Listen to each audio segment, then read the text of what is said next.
simple. You know, although he was very junior when I was in government college. It was in cousin's house in government college when I was almost leaving. He was coming in. So I felt in my honor, nobody sent me to see him. Nobody sent me to go and see him. I have promised him for the past 1 year. Every day I'll promise him since December 2015. I've been telling him I'll come and see him. I spoke to even Clifford Ironda. Told me, I said, oh, Nnamdi is not happy that he said every time I continue promising him. I don't have anything for people agitating against, agitating for Biafra. I like Nigeria to be bigger. If I'm president tomorrow, I would like to take Equatorial Guinea, I would like to take Togo, I would like to take Niger, I would like to take all those places to make them more viable to where we would like to be. So to me, in the first instance, the whole idea about Biafra have become a phenomenon. They have become, Biafra means development in my book. Biafra means people should authenticate, readjust, let people not to be sharing money, let people to work with the money, let people to be able to give us what is lawful, let people to respect the rule of law, let people to accommodate other citizens of Nigeria, and let people to encompass us as Nigeria. So to me, Nnamdi might have his different definition of Biafra. I might have my different definition of Biafra. My definition is very simple, very easygoing, very common, and honestly, I believe rightly that the subject of Biafra is a long history. It's not everything I can say in public. I've been with Ojukwu in this house for many years before he died. And I have been here, and honestly, what we discuss is even what I cannot tell the public. But what I said, if the leader who went through this Biafra went to contest for Senate, went to contest for Nigerian president, in the unity of this, we should define what our Biafra should be. Our Biafra should be atmosphere of good road, atmosphere of equality in our nation, atmosphere of respect for human rights, atmosphere of not killing people. Is that unnecessary without rule of law? So this is what I think, and I have sympathy in going to see him because is there a United Nations charter that we go to see prisoners? I asked him if he wants me to talk to the president to make peace. That is the truth. And I asked the father if they want me to talk to the president to make peace. Yeah? But I will not say what I have discussed with them. But I will see what all we can come out together to move forward. Moving forward is very important. I'm not saying these young people who are in the internet, who are everywhere will start abusing me, or I don't want Biafra. I love Igbos more than those young people. I have fought for the Igbos. Because of Igbos, I lost Allman Bank. I'm almost the owner of the majority shareholder of the bank. Allman Bank was confiscated because was seized because of that. I'm suffering whatever I'm suffering in Nigerian politics today because of the Igbos. The same expressway, Enugu Port Harcourt expressway, I've been crying since 1999 to today. It has not been built. And this is when people talk about past administration, I say, even when they say they are Southern administration, both the first and the second, they were not able to do our roads. The same road I'm fighting, Enugu or Oka to Onitsha, has not been done. Those were my problem with President Obasanjo. There's no other problem. It's give us our roads. Do what can be done to others. Southeast have the worst road in the nation. Not internal roads in the state. I'm talking about federal roads. So, I mean, these are the issues that I think is a broader perspective of what I call Biafra. Biafra is now a phenomenon. It's no longer those. But to so many people, Biafra is a state they want to create. It is difficult to create a state like Biafra. Very, very difficult. If they know the dynamics of power and know the dynamics of the world, they will know it's no longer fashionable to talk about creating Biafra. It's when you go to South Sudan, you see what happened in South Sudan, you see what is happening in Eritrea, you see what is happening all over the world where new places have been created. They are in chaos. Who will rule each other? What is the strategy of Biafra? What is the goal of Biafra? What is going to be the... Even when I see some of our academicians succumbing to what they are not supposed to succumb, I get worried because I think our boys who ask to, what these boys are asking for is give us justice. In my mind, they're saying, give justice to people of this area. They're not, because they don't, where would the Igbos live if we create Biafra tomorrow? There are a lot of Igbos. Igbos are the salt of the nation. Anywhere you go, you see Igbos. Anywhere you go, you see Kedu. Anywhere you go, you see people committed to Igboism. Where would they live? Are they going to just live in Abia, in Igbo, in Enugu, Anambra, Ebonyi? We don't have enough land to do that. So I still believe that constructively, what they are doing is what they believe in. As long as they have no gun, there's no law saying they cannot do what they are doing. I continue saying this. I say it openly. I say it privately. But I might not believe in what they are doing. It might not be the strategy. Their strategy might be default. And they can use another strategy. South Sudan, all the rest of them, Eritrea, they went to, what do you call it? They went to referendum. But in a country like this, I think what the Igbos should be doing now is to close the gap and go back the manufacturing hub, go back the commerce hub, find how we can be in the center with the federal government to come back. The after-war, post-war, Nigeria should be seen as one country. Nigeria should be seen as a place, every Nigerian have got a place of honor. This is my message.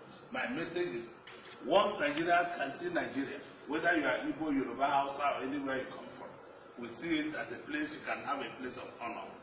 That is my Biafra. My Biafra is to honor me, honor the German, honor the Hausa man, honor the Yoruba man, honor the Yoruba man. Let us live on one equal line and one equal developmental program. That is my Biafra. And that Biafra means develop the place, restructure the place. Restructuring doesn't mean dividing the country. Restructuring means giving common commitment to areas for them to be able to develop at their best, which is acceptable by everybody, which is acceptable by me. Because it was in 1999 I called for restructuring. When people are talking about restructuring today, I laugh. Because this is what we put on the table of President Obasanjo. They say we wanted to divide the country. I will never be a party to divide the country. I'm a Nigerian. First of all, I'm an Ibere man. From Ibere man, I'm a Bende man, old Bende man. From Bende man, I'm an Abia man. From Abia man, I'm an Igbo man. And I can never call for division of this country. This country has a lot of potential. In diversity is our strength. And our strength lies in what we can do for ourselves. On the other hand, politically, we are working very hard. Day before yesterday, I was a founding member of PDP. Yesterday, we founded PPA. Today, I'm in APC. So it's dynamic. I have been the most stable politician. I have been in opposition for 10 years. I've been in opposition since 2006. I've been in PPA since 2006 to November 2016. That shows the strength of character. And when people are talking, I laugh at them. There is no leader in political circle in Nigeria that have not gone to 5 parties, from A to Z. Now that is the truth. Only 3 of them. But some of them have gone from party A, B, C, D, at least 4 parties. So for me, Democracy is about people. I love the people. I want to associate myself with the people. You cannot do democracy if you don't like the people. It's the straightest thing. If you give me opportunity, who told you I would like to be Nigerian president? I have things to offer. But if the opportunity is given, why not? I would like to be. I would like to run and change the country. I would like to put things and based on economy. Because the whole thing is about economy. The whole thing is not about hunger. No country can survive being hungry. People will go out of the streets. So I am not saying I'm just a member of APC, and we have a president who is a sitting president. The APC, what do you call constitution? The president has first right of refusal. But who told you the people can always say they want to contest for or against the sitting president? It's not an offense, but president is a president of APC. And I'm in the party called APC now. So we support the president for all his projects and all things he's doing now and see how he's doing. So to me, after Buhari, the greatest thing anybody can do is to give Igbo the president. If Buhari wants to go for second term, let him go for second term. But when the paper is going, he should give Igbo man the president. We deserve to have the president of Nigeria after 40-something years of civil war. The war can only end in my eyes, in my ears, in my brain, if Igbo man becomes president. If I not be me, although I'm interested to be, I'm very anxious to give me the opportunity to be. Because I understand the face of Nigeria. I understand Nigeria. I understand the north, I understand the west, I understand the east. If even if it's not me, give us justice. We must be able to say we are included. And Nigerians and Igbos and Hausas and Yorubas should find common ground to work together. There's no need. We are not fighting for anything. What have done to the political class is greed. They use religion, they use pride to destabilize the country. And we should stop all these things. People die only but once. Once they are gone, they are gone. Life is about vanity. Vanity is everywhere. Sometimes when I wake up, I say, why did I do this? Why did I build a house? I'm not supposed to build. That is the truth. Because I look at life as vanity. I look at life as things that want nothing. So to me, politically, I will support Buhari if he wants to run for second term. Which I'm sure he should come out quickly to fix our economy.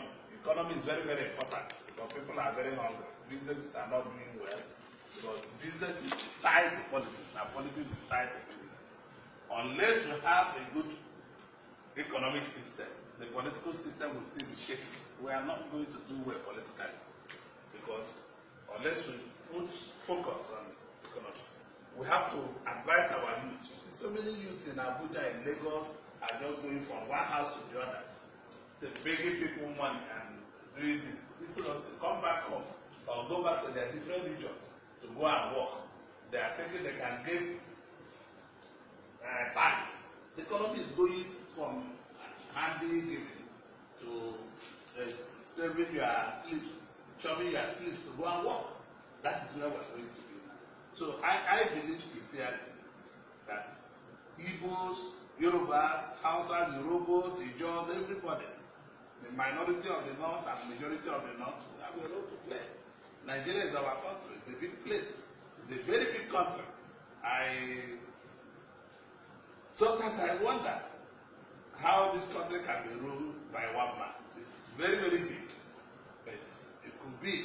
What Nigeria needs is only one leader who is not a religion, who is not a Muslim, is not a Christian, who is not Igbo, is not Hausa, who is not Yoruba, and is not Urhobo, is not Ijaw. Country needs one leader who will look at Nigeria as one constituency. Because it's criminal when you see people giving me form to fill. They ask me which local government am I from, which country, Christian or Muslim. It's criminal. No country that wants to develop that puts such things in their forms. We only say Nigeria or not Nigeria. Those are things we do have. So I pity this country because we have started on a very bad note. Corruption has started since country was created, was a country that was created in default, was a country that was created not through a legitimate ways of creation. So since then, everything has been very, very, very, very shaky. So I believe we can play a lot of role. What the people are asking is just very little. People are asking for development, people are asking for food to eat, people are asking for food on their table, which I'm sure that anybody who tries hard knows that it's simple. Look at electricity, the issue of electricity. When I was governor, we advised the president in 1999. One of the companies gave proposal to give 78% light on the major cities in Nigeria. And I can define what we meant then by major cities. If you go to Owerri, they say 5 in every state. They will give 5 major cities. We are taking Oru, Owerri, Nkwere. We took just like that. We say 5 places like that. If you are giving these 5 places in Igbo State light, you have light everywhere. And those are the 5 cities. 5 cities in a state. They say they will give 5 cities in every state. Major uninterrupted power supply. And they needed 104 billion then, and they were ready to go by crude oil. President Obasanjo refused because he thought I'm a commission agent. So, but they have stayed 16 billion during his tenure without getting the same light. Check who is a fool. This is the country we are living in. Nobody wants to tell himself the truth. Nobody wants to say the truth. We have a lot to say, but not everything we say is true. I believe we are committed to democracy. We are committed to one nation. I'm committed, and I'm sure a majority of Igbo people are committed to this. It's only what we are asking is that Nigeria should only give us justice, because we need justice. Nobody's marginalized. When I see people say we are being marginalized, sometimes I laugh. We have created Ministry of Niger Delta, we created Niger Delta Commission, we created all this. What have our people done with it? Where is the money pumped into it? What are the money given to the states? What have they done with it? Those are the questions. When I see governors who say they cannot pay salary, it is criminal, reduce the security vote. It's there. When I was governor, we received the first 1 billion in 2004 November. It's on record. You can go and look at it. We were paying salary, we were paying pension, we were paying leave and hours, we were sending people for coffees. So I don't know what the hell people think they are not doing. Corruption is endemic because we have not prepared our leaders. Most leaders are not prepared for leadership, and that is why we are dancing around the globe. Nigerian people have not been able to believe the second generation of Nigerians who can do the change. Thank you very much.